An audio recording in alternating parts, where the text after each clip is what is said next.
You may take for granted how minimal the odds were for you to be born and existing today. The longest wrongful conviction sent an innocent man to prison for almost 5 decades. And did you know that a NASCAR driver can lose up to 10 pounds of sweat during a race? Stay tuned, and I will guarantee that you'll learn something you didn't know about.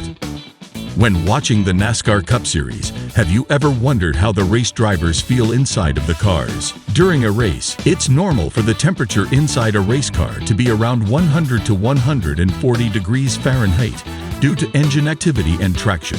But the temperature can reach as high as 170 degrees Fahrenheit, despite ventilation systems that blow cool air into the seats, the helmet, and near the feet. The heat can still lead drivers to lose between 5 and 10 pounds in sweat during each race. Excessive sweating can lead to focus problems and slower reflexes, which is just one of the factors that makes this sport so dangerous. That doesn't sound too pleasant, does it? In 1986, Apple released a limited line of clothing and accessories, which included items such as t-shirts, hats, and bags. The clothing featured the company's logo and was primarily sold in the company's own retail stores. However, this clothing line can be considered as a flop, as the line was short-lived and was not successful in the market. The line was seen as a failure by the company, and it was discontinued not long after it was released.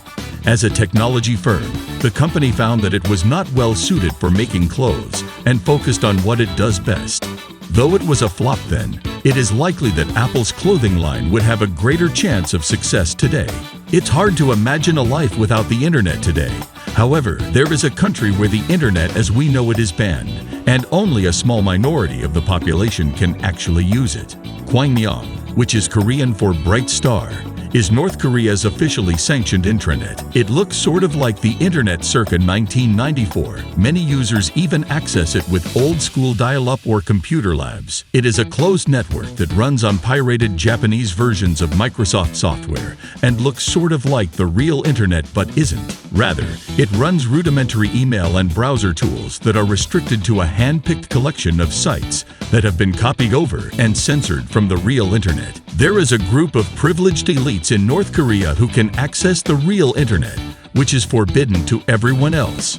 The number of people in North Korea with actual internet access is estimated at a few thousand, the tiny core of the country's sprawling government, most of them top government officials.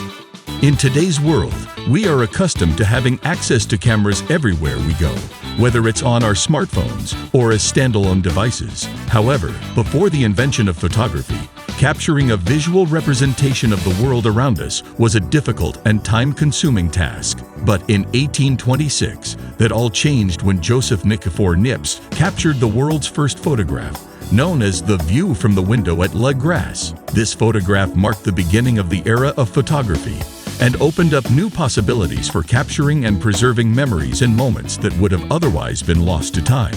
The photograph is a view of the courtyard of Joseph's estate and the surrounding buildings and trees, as seen from a high window.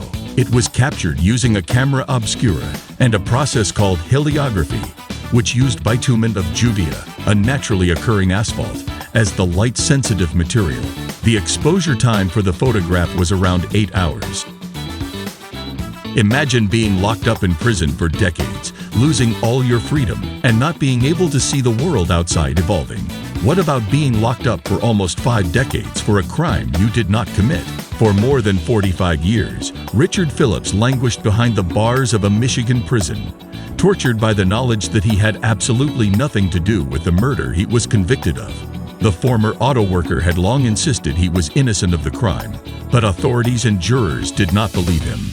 Eventually, after numerous denied appeals, Phillips would be vindicated. In 2010, more than 30 years after he was sent to prison for life for fatally shooting Gregory Harris in Detroit, Phillips' co-defendant Richard Palumbo came clean, acknowledging someone else has shot Harris in the head. Palumbo identified the shooter as the prosecution's star witness, Fred Mitchell, and suggested Mitchell had taken deliberate steps designed to frame Phillips. Phillips was ultimately freed in 2018, thanks to the investigative efforts of several University of Michigan law students working in conjunction with the Wayne County Prosecutor's Office. Have you ever thought about what the chances were of you being born? It is basically zero. To sum up all the events that would need to take place for your parents to meet and you to be born would not be possible. However, if you want to know the number, the chance of you being born is something like 1 in 400 trillion. Imagine there was one life preserver thrown somewhere in some ocean, and there is exactly one turtle in all of these oceans, swimming underwater somewhere. The probability that you came about and exist today is the same as that turtle sticking its head out of the water, in the middle of that life preserver, on one try.